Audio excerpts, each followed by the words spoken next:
Good morning.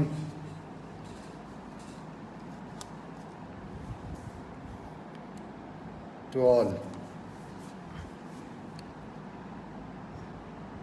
कुछ आज हम योग को समझने का प्रयत्न करेंगे।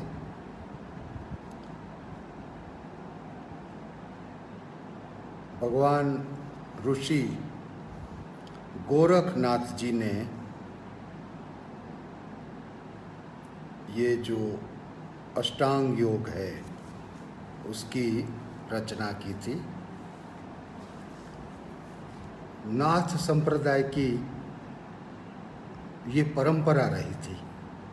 गोरखनाथ, मच्छिंद्रनाथ, ये सारे नाथ संप्रदाय में हठ योगी हुआ करते थे और बाद में ऋषि पतंजलि ने इस चीज को और शास्त्रार्थ करके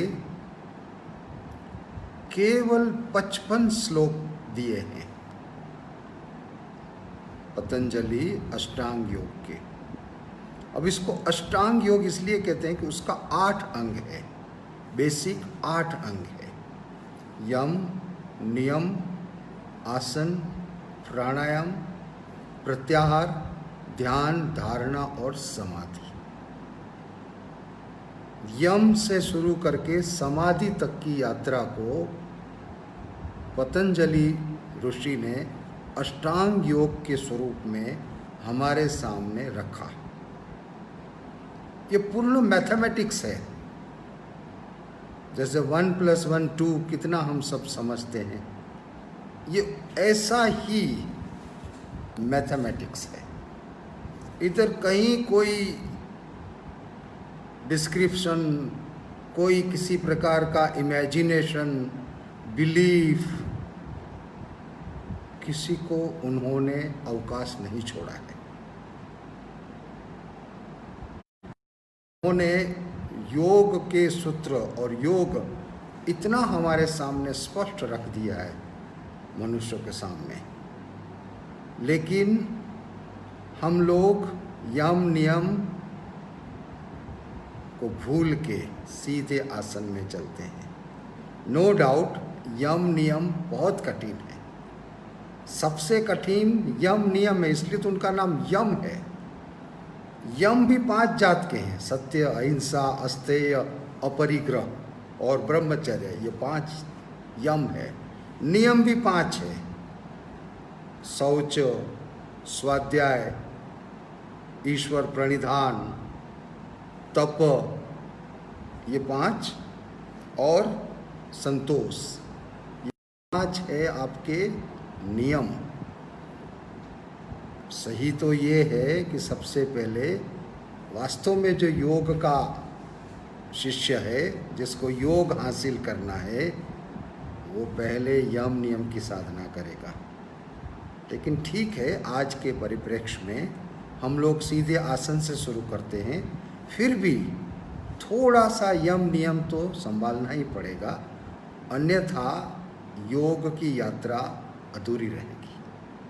आपको आश्चर्य होगा, योग का पहला सूत्र है अथः योगानुशासनम, यानी कि जब योग में व्यक्ति प्रवेश करता है तो वो पहले कहते हैं कि अब तुम्हारा अनुशासन क्या है, शासन किसका है, योग का, यानी कि जुड़ने का। अब तो जुड़ गए हो। कैसे जुड़ गए हो? अपने अंदर जुड़ गए हो, अपने अंदर जुड़ गए हो। और जब आदमी अंदर से जुड़ जाता है तो फिर वो बाहर से भी जुड़ जाता है। यानी पहला सूत्र भी कितना कीमती और कितना गहरा है, अथः योगानुशासनम, यानी अभी तुम योग के शासन में, यानी एक होने के शासन में, यानी कि now you are in the status of oneness. Now no fragmentations within your body, no pieces in your body or in your mind or anywhere. तो पहला सूत्र अथः योगानुशासनम। दूसरा सूत्र इससे भी भारी है, योगस्य चित्त वृत्ति निरोध। चित्त जो है, चित्त, योग में चित्त बोला है, और चित्त साथियों, चित्त यानी क्या? मन, बुद्धि और अहंकार, वो तीन मिलके चित्त बनता है। क्या उन लोगों की सोच थी। हम तो माइंड को भी इतना ऊपर ऊपर से समझ लेने का प्रयत्न करते हैं। हमारी माइंड को भी समझने की जो क्षमता और जो डेफिनेशन है वो बहुत शैलो है। माइंड को भी हमने केवल ऊपरी लेयर से समझ लिया है और फिर ज़्यादा से ज़्यादा हमने डिवाइड कर दिया है, conscious mind, subconscious mind, unconscious mind.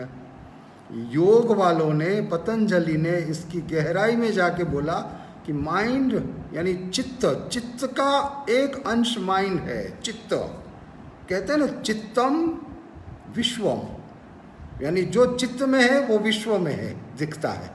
तुम्हें क्या दिखता है? जो तुम्हारे चित्त में है। अपन कहते हैं ना, करे इसने के चश्मे डाले हैं तो इसको सब पीला दिखता है।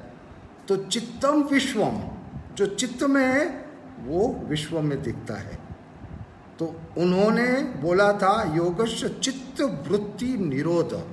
सबसे पहले तो चित्त को समझना। चित्त यानी कि मन प्लस बुद्धि प्लस अहंकार, ये तीन चीज जुड़ के चित्त बनता है। और हम सबको चित्त है, हम सबको बुद्धि है, हम सबको मन है और हम सबको अहंकार है।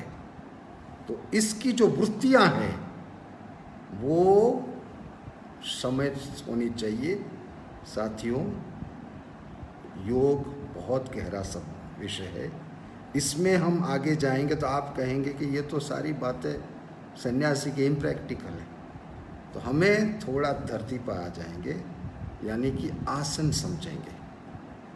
दिमाग के पीछे ये रहना चाहिए कि हमें चित्त वृत्ति निरोध करना ही है, अन्यथा तुम्हारा शरीर ठीक हो जाएगा, चित्त की वृत्तियां फिर से शरीर को बीमार कर देगी।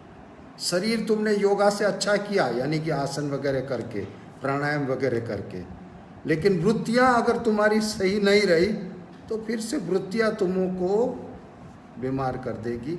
फिर से आसन एक से शुरू करोगे, या हो सकता है आसन करने लायक भी न रहो। अगर ज़्यादा चित्त की वृत्तियां ज़्यादा बहने लगे तो बीमार ज़्यादा हो जाए, बीमार हो जाए तो आदमी कुछ नहीं कर सकता है। तो ये जो पतंजलि के जो बेसिक सूत्र है वो हमें डेफिनेटली हमारे सामने रखना है।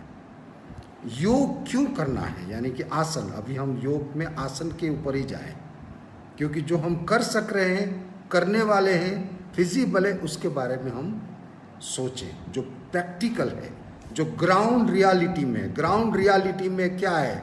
ग्राउंड रियलिटी में आसन है, प्राणायाम है।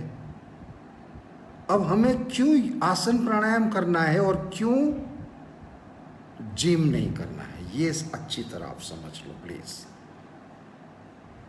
मैं एक बहुत बार मजाक में कहता हूँ कि किसी को प्रेम से किसी की दुश्मनी उतारना है तो उसको जिम का, जिम्नाशियम करने का, जिम का 1 साल का उसको फ्री में सब्सक्रिप्शन दे दो। 1 साल की उसकी फ़ी भर डालो। वो 1 साल जिम करेगा, बाद में नहीं करेगा, वो बीमार हो जाएगा। जिम जो है वो तुम्हारे मसल्स को मोटा करता है, मसल्स को डेवलप करता है। और जिस दिन तुम जिम बंद करोगे उस दिन से वो पत्थर जैसे जो मसल्स हैं, जो स्ट्रॉन्ग स्टोन जैसे मसल्स हो गए, उसमें सर्कुलेशन कम हो जाएगा और वो मसल्स वहाँ पे टूटने शुरू हो जाएंगे, तकलीफ देने शुरू हो जाएंगे और बीमारी के कारण हो जाएंगे। योगासन में मसल्स की बात नहीं आती है। योगासन तुम्हारे इंटरनल ऑर्गन्स को स्ट्रॉन्ग करता है। सारे योगासन की जो पूरी की पूरी योजना की गई है, जो उसको फैब्रिकेट किया गया है, वो ये दिमाग में रख के कि इंटरनल ऑर्गन्स को ब्लड का बाथ मिले, एनर्जी का बाथ मिले। जैसे सिंपल बात बताता हूँ, आप उत्थान पादासन करते हैं, पैर को उठाते हो तो पूरा का पूरा खिंचाव पेट के ऊपर आता है। फिर आप रिलैक्स कर लेते हो तो पूरा का पूरा पेट के ऑर्गन्स को फिर से डायलेटेशन होता है। आप पश्चिमोत्तानासन करते हो, पूरा का पूरा दबाव आता है आपके पेट को और आपके कमर को। जैसे आप रिलैक्स हो जाते हो पूरा दबाव हट जाता है। आप मयूरासन कर रहे हो, पूरा भयंकर दबाव आएगा आपके ऑर्गन्स, एब्डोमेन ऑर्गन्स को, स्टमक को, इंटेस्टाइन को, कोलन को। जैसे मयूरासन छोड़ दिया वहाँ पे डायलेटेशन होगा, और जैसे दबाव आएगा ब्लड वहाँ से दूर जाएगा। जैसे रिलैक्स होगा वो आसन के बाद, हम जानते हैं कि हर आसन के बाद शवासन एक्चुअली करना चाहिए, फिर से वहाँ पे ब्लड पहुँचेगा। It's a internal organs bath with new blood. It's a internal organs energy flow. जो योगासन करता है उसके अंदर के सारे ऑर्गन्स बड़े मजबूत रहते हैं। वो व्यक्ति कभी भी बीमार नहीं हो सकता है, छोटी मोटी बीमारी उनको आ ही नहीं सकती है। वो व्यक्ति, क्योंकि वो व्यक्ति के हर रोज सारे इंटरनल ऑर्गन्स को एनर्जी मिलती है। इंटरनल ऑर्गन्स को पूरा का पूरा ब्लड का सप्लाई बड़ी तीव्रता से होता है। ब्लड का सप्लाई हुआ यानी क्या हुआ, शुद्ध ब्लड मिला, उसने उस ऑर्गन्स में से जो गंदगी है वो निकाल दी। योगासन करने वाले व्यक्ति को कभी किसी भी प्रकार की बीमारी हो ही नहीं सकती। अगर हो रही है तो या तो योगासन नहीं कर रहा है या उसके यम नियम टोटल ही आउट ऑफ वे है। योगासन और जिम में इतना फर्क है। जिम में ब्लड जो है वो पूरा मसल्स की ओर जाता है, मसल्स को बिल्ड करना है। योगासन में बॉडी के ऑर्गन्स को बिल्ड करना है, स्ट्रॉन्ग करना है। ये बेसिक तफावत है। योगासन से 4 प्रकार की क्वालिटीज डेवलप होती है। किस में? शरीर में और मन में। It's a complete programme for body, mind, emotions and intelligence. The yoga is a complete program of body, mind, emotions, intellect. ये कंप्लीट प्रोग्राम है। इसलिए there is no comparison with gym and yoga. बल्कि gym करना मतलब कि रोग को जल्दी बुलाना। बहुत सारे एग्जाम्पल है। वो कार्डियो बेल्ट करते करते और सामने स्क्रीन देखते देखते वहीं कोलैप्स हो जाता है आदमी, बहुत बार हार्ट अटैक आ जाता है। ऐसे अनेक एग्जाम्पल है। It's a total unscientific, it's a total,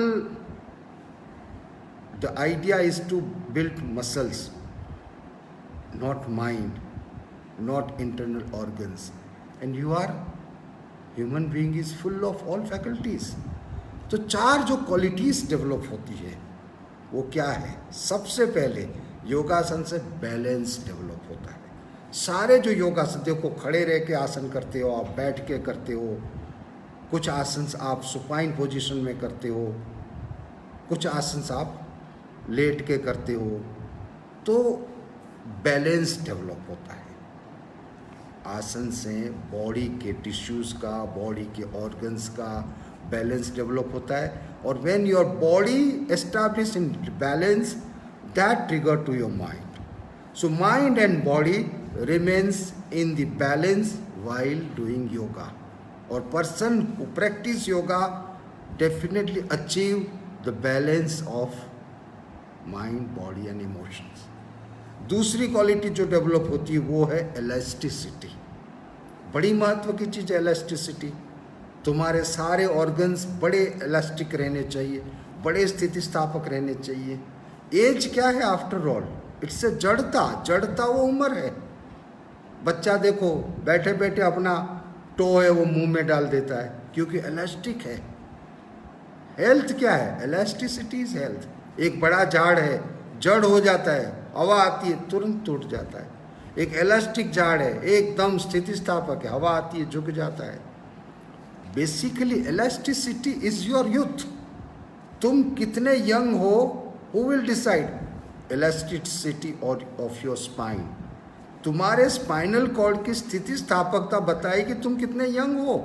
अगर तुम्हारा स्पाइन जड़ हो गया, तुम्हारे जॉइंट्स जड़ हो गए, हो सकता है 30 साल में भी तुम 60 साल के बूढ़े हो जाओ, 70 साल के बूढ़े हो जाओ। और तुम योगासन करते हो, तुम्हारे सारे जॉइंट्स, सारे लिगामेंट्स फुल ऑफ इलास्टिसिटी है, you are at the age of 70 also young. तो योगासन से you can achieve elasticity. Third, योगासन से you can achieve endurance power. बहुत महत्व का है दोस्तों एंड्योरेंस पावर। देखो कुछ योगासन कैसे हैं, जैसे हलासन, लोलासन, वो अपन पद्मासन करके पूरे अपने पैर के ऊपर, हाथ के ऊपर पूरा वजन दे के अपन लोलासन करते हैं। एंड्योरेंस पावर बढ़ता है, सहन शक्ति बढ़ती है। किसकी? मसल्स की, जॉइंट्स की, लिगामेंट्स की और टिश्यूज़ की। तुम्हारे टिश्यूज़ में एंड्योरेंस पावर भी होना चाहिए, सहन शक्ति भी होनी चाहिए। और किसके लिए? शरीर के लिए और माइंड के लिए। योगासन जब क्वालिटी को इम्प्रूव करता है अपने बॉडी में, योगासन से जो क्वालिटीज़ इम्प्रूव होती है तुम्हारे बॉडी में, simultaneously same qualities would reflect to your mind. यानी माइंड बॉडी दोनों में इलास्टिसिटी आएगी। आजकल तुमको पता है माइंड बॉडी दोनों में एंड्योरेंस पावर बढ़ेगा। आजकल हम देख रहे हैं एंड्योरेंस पावर कम होता है। छोटी सी बात होती है आदमी झगड़ा कर लेता है, छोटी सी बात होती है अरे मेरी गाड़ी तेरी गाड़ी से सड़क के चलेगी, थोड़ी घिस गई, आदमी तुरंत रिवॉल्वर निकाल लेता है, चाकू निकालता है। रोज़ सुनते हैं। कभी 2-3 मार्क इधर उधर आए, बच्चा उल्टी सुसाइड कर देता है, हम रोज़ सुनते हैं। सहन शक्ति हमारी कम होती जाती है। इधर जिम करो, मसल्स मजबूत करो, गलत खाना खाओ, खूब प्रोटीन खाओ, और सहन शक्ति मन की और शरीर की जीरो हो जाएगी। और सहन शक्ति जीरो हो जाएगी, छोटे सा कुछ धक्का लगेगा, आदमी को लगेगा अरे ये कैसे हो गया, अरे इससे तो मरना अच्छा। और आप देख रहे हैं सहन शक्ति आजकल हमारे यंग लोगों की बहुत कम हो जाती है। छोटी बातें उनको हृदय तक चुभ जाती है, छोटी बात उनके पूरे अस्तित्व को हिला देती है, और वो कुछ भी कर बैठते हैं, फिजिकली, मेंटली, इमोशनली। सहन शक्ति बढ़ाना बहुत महत्व की बात है। और सहन शक्ति तुम्हारी जिम से नहीं बढ़ सकती है, केवल योगासन से बढ़ सकती है। क्योंकि सारे योगासन की योजना ऐसी बनाई गई है जिससे आप सहनशील बनो। चौथी जो क्वालिटी है वो है स्ट्रेंथ। स्ट्रेंथ भी जरूरी है। कहीं आपको क्लाइंब करना है, कहीं आपको थोड़ा सा वेट लेके आपको चलना है, कहीं आपको कोई चीज़ को धक्का लगाना है, कहीं आपको जोर से धक्का लग गया पीछे से, कभी आप ट्रेन में सफ़र अपन सब करते हैं तो बड़ी स्ट्रेंथ रखनी पड़ती है। तो स्ट्रेंथ किसकी? मसल्स की, जॉइंट्स की, बॉडी के एक एक ऑर्गन्स की और माइंड की। 4 qualities you are going to achieve while practicing yoga. Number 1 balance, number 2 endurance power, number 3 elasticity and number 4 strength. साथियों, योगासन का किसी भी बात से आप जिम से कंपेयर नहीं कर सकते हो। It's a complete package for body, mind, intellect and emotions. हर व्यक्ति को योगासन करना चाहिए। It's a science, nothing is related with any religious belief and योगासन। It's a science. जैसे साइंस कैसा है 1 + 1 2, योगासन जो है उसको कोई संबंध नहीं है। चाहे कोई भी तुम धर्म के हो, कोई भी कास्ट के हो, कोई भी बड़े हो, छोटे हो, पैसे वाले हो, गरीब हो, ये सारी बातें ऊपर की है। तुम्हारे पास शरीर है मनुष्य का, तुम्हारे पास मन है, बुद्धि है। तुम योगासन करके अपनी बॉडी को और अपने इंटेलेक्ट को शार्प कर सकते हो। कब योगासन करना है? श्रेष्ठ समय सूर्योदय से पहले। इसलिए अक्सर मैं कहा करता हूँ 5 बजे उठिए और सबसे पहले थोड़ा घूम के योगासन करिए। और योगासन करने से पहले क्या करना है? बॉडी को वार्मिंग करना है, सूक्ष्म व्यायाम करना है, क्योंकि जितना बॉडी वार्म हो जाएगा योगासन अच्छे कर पाएंगे। और उससे भी और आपको मैं सत्यता की गहराई बताऊं, आप उठ के ब्रश करके पानी पी के टहल के स्नान कर लीजिए। स्नान करके आप योगासन करिए, क्योंकि योगासन वो भी एक यज्ञ है, वो कसरत नहीं है साथियों, वो यज्ञ है। कसरत के साथ उसके अंदर की जो योजना की गई है योगासन की, वो आपके माइंड को भी मजबूत करती है। वो 5 जो 4 क्वालिटीज़ बताइए वो बनाती है। स्नान करके योगासन करिए, आप योगासन ज़्यादा अच्छे कर पाओगे, क्योंकि स्नान करने के बाद आपका जो शरीर है वो कैसा हो जाएगा? और ज़्यादा खुल जाएगा। और जितना आपका शरीर खुल जाएगा आप योगासन बहुत अच्छी तरह कर पाएंगे। तो स्नान करके योगासन करना श्रेष्ठ है। शाम को भी आप योगासन कर सकते हैं। खाली पेट योगासन करना चाहिए, कुछ भी खाया नहीं है, पानी पी के आप कर सकते हो। और अगर आपका पेट साफ नहीं हो रहा है तो आप घबराइए मत। किसी किसी को कुछ गलत आदत हो जाती है, दोपहर को टॉयलेट, खाने के बाद टॉयलेट होती है, या फिर और कोई भी टाइम टॉयलेट होती है। ठीक है, आप 5 बजे उठना शुरू कर दीजिए, पानी पीना शुरू कर दीजिए, सही खाना शुरू कर दीजिए। Within 4-5 days, within maximum week, आपका पेट सुबह साफ हो जाएगा अर्ली मॉर्निंग। और सुबह पेट साफ करके फिर योगासन करिए। अगर पेट साफ नहीं हुआ, कोई उसमें झिझक मत करिए, योगासन करिए। अपने आप आपका इंटेस्टाइन, अपने आप आपका पेट साफ होने का जो क्लॉक है वो सेट हो जाएगा। अब कितने प्रकार के योगासन हैं? योगासन तो 86,000 है, लेकिन हमें इतना करने की ज़रूरत नहीं है। 86 योगासन मैक्सिमम। आप उसमें भी उसका क्लासिफिकेशन कर लो। जैसे 5-6 योगासन आप स्टैंडिंग करिए, 5-6 योगासन आप सीटिंग पोजीशन वाले करिए। स्टैंडिंग जैसे ताड़ासन है, और काफ़ी स्टैंडिंग है, आप गूगल से देख लेना। सीटिंग जैसे सिद्धासन है, जैसे पद्मासन है। सुपाइन, वो भी पूरा बड़ा लिस्ट है सुपाइन पोजीशन में। बैठ के योगासन जो करते हैं वो भी बहुत बड़ा, उसका भी बड़ा लिस्ट है। और लास्ट रिलैक्सेशन के योगासन, शवासन है, योग निद्रा है, अर्ध शवासन है। तो योगासन को आप 4 पोजीशन में क्लासिफाइड करके वो सारे के सारे करो।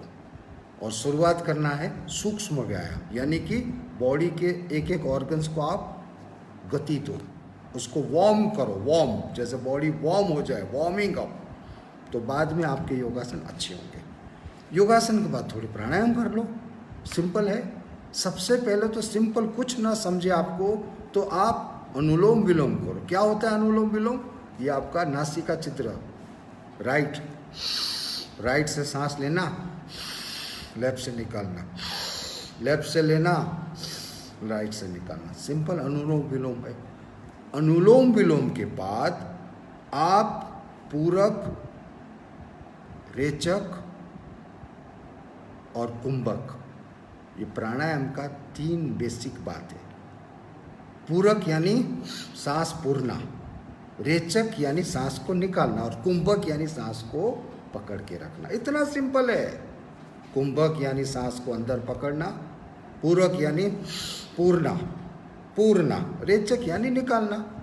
तो 3 जो क्रियाएं हैं प्राणायाम की, बेसिक क्रिया, वो सबको समझ लेना है। और प्राणायाम के 5-6 प्रकार हैं, सिंपल प्रकार है,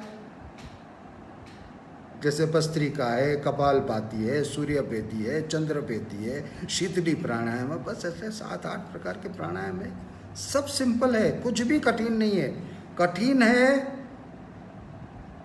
आपका डिसीजन, जिद, आपकी जिद, आपको सातत्य से हर चीज को चालू रखना, रोज करना, वो कठिन है। अन्यथा सब कुछ अवेलेबल आज की तारीख में। तो मैं आपको बता रहा था प्राणायाम आप 5-6 जात के कर लो। प्राण भी टोटल 5 होते हैं अपने शरीर में, 5 प्रकार के प्राण होते हैं, ये समझने लायक है।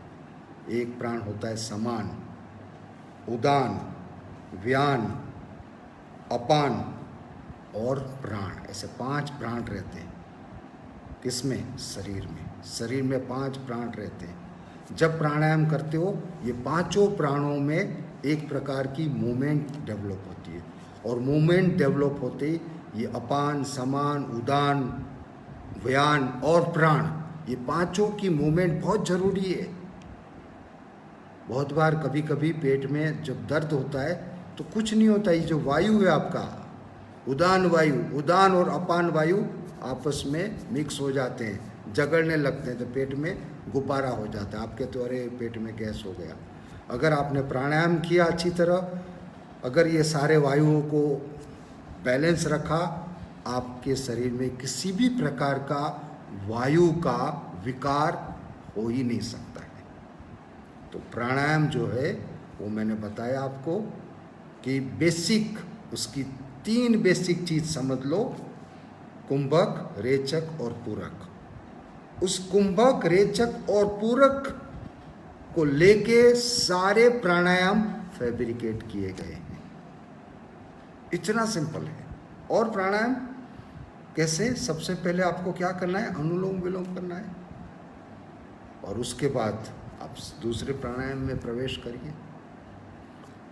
प्राणायाम तक आप रहिए, उसके बाद प्रत्याहार, ध्यान, धारणा, समाधि, उसके ऊपर कुछ बोलना, वो इंटेलेक्चुअल टाइम ऑफ वेस्ट हो जाएगा, which we don't want to do. जो हम कर नहीं पाने वाले हैं, जहाँ हमारी पहुँच नहीं है, उसकी बात क्यों करना? टू इम्प्रेस यू और इम्प्रेस माई सेल्फ और words, to utilize extra word, to waste extra word is a waste of आकाश। सारे शब्द की जननी अवकाश है, आकाश में से सारे शब्द आते हैं, और आकाश हमारे सबका सोर्स ऑफ एनर्जी है, सोर्स ऑफ फोर्स है। शब्द का भी उपयोग हमें समझ के करना है। तो मैं आगे प्राणायाम के से आगे की जो बात है, प्रत्याहार, ध्यान, धारणा, समाधि, उसकी बात करना मैं उचित नहीं समझ रहा हूँ।